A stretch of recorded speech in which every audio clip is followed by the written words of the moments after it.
चलिए हमें क्या निकालना है, द्विघात बहुपद के शून्य ज्ञात कीजिए। और साथ में शून्य निकालने के साथ साथ हमें बोला हुआ है इसके गुणांकों की समता की सत्यता की भी जांच कीजिए। हमें बहुपद की होना है x² माइनस में 2x माइनस का 8, हमें इसके शून्य निकालने हैं। इसके लिए मैं काफ़ी बार बच्चों को बता चुका हूँ, x पहला सेम, लास्ट सेम, बीच का साइन सेम, और ये लास्ट है जो आप ध्यान से देखना, ये जो 8 है और जो इसका कोफिशिएंट 1 है, इनकी गुणा करते हैं 8 एकम 8, यानी लास्ट और लास्ट की मल्टीप्लाई करनी है आप लोगों को, 8 एकम 8, और इस 8 के गुणन लिख ले, 4 दूनी 8 और 8 एकम 8, जिससे 8 आप बना सकते हो, 8 एकम 8, तो ये 2 आए फैक्टर, इसके 4 दूनी 8 और एक 8 एकम 8। लेकिन इनमें से वो आपका राइट फैक्टर होगा जो आपका 2 आंसर दे देगा। कितना आंसर दे देगा? 2। 4 में से 2 गया 2, तो आपका जो इसमें फैक्टर बने, एक बना 4x और एक फैक्टर बना 2x।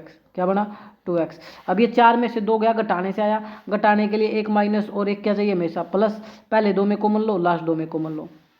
तो पहले 2 में जब कॉमन लोगे तो x कॉमन है, x से x घटा, एक x बचा, माइनस में 4, x से x वैल्यू कट गई, प्लस 2 और 8 में क्या कॉमन है सर? 2 कॉमन है, 2 से 2 कटा तो x और 2 चौके 8, तो क्या बचा? 4। ये ब्रैकेट सेम आनी चाहिए, जो कि सेम भी आई है। एक फैक्टर हो गया x माइनस 4, x माइनस 4, और एक फैक्टर हो गया x प्लस 2 इक्वल टू में 0। ये x प्लस 2 कहाँ से आया सर, ये बताओ।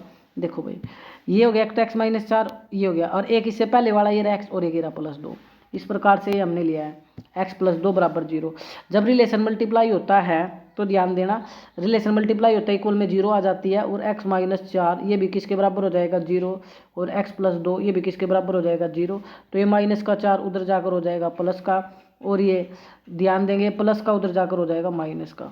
ठीक है, तो ये माइनस, ये आ गया हमारे पास x के शून्य जो मैं पूछ रहा था। अब हमें सत्यता की जाँच भी करनी है। सत्यता की जाँच जब करोगे तो एक बार यहाँ लिख लो, x की वैल्यू आई है 4 और एक x की वैल्यू है -2। और अब हमारे पास जो बहुपद होता है वो होता है हमारा ax² प्लस में bx प्लस में c, यानी जो x² के साथ होता है वो होता है a, जो x के साथ होता है वो होता है b, और जो लास्ट में होता है पूरा c होता है। ये बात आपको समझ आ गई होगी। ठीक है, ये बात आपको समझनी थी। अब हम ध्यान से a b c निकालेंगे। क्या निकालेंगे? a b c। a की वैल्यू निकालो सर, a क्या होगा? तो चलो फर्स्ट स्लाइड पे, ये रहा a। x² का कोफिशिएंट कितना है सर? 1 है। x का कोफिशिएंट कितना? -2 है, -2 है। x का था 1, b की वैल्यू क्या होगी? दोबारा देख लो, ये a x² के साथ a होता है तो 1, x के साथ b होता है तो b की वैल्यू क्या होगी? -2, -2, b की वैल्यू होगी -2, और लास्ट पूरी वैल्यू होती है c, और वो जो की वैल्यू है 8। ये 8 है, माइनस का 8 है, प्लस का 8 है, -8 है, सॉरी क्या है? -8, तो -8 होगा भाई। c की वैल्यू क्या आ जाएगी? -8। अब कर दो आराम से, योग निकालना। सत्यता की जब जांच करनी है तो योग निकालना है। योग का फार्मूला होता है -b/a। देखो एक माइनस ये रहा और एक माइनस ये रहा, यानी -2 हो गया, माइनस माइनस प्लस हो जाएंगे तो 2/1 यानी 2 आएगा। ये तो योग निकल गया।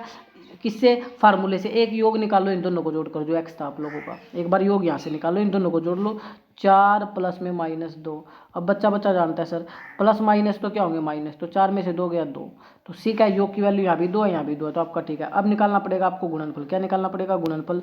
तो गुणनफल क्या होता है? गुणनफल का फार्मूला होता है हमारे पास c/a। क्या होता है? c/a। c की वैल्यू कितनी थी? -8, और a क्या था? 1, तो ये तो -8 ही आ गया।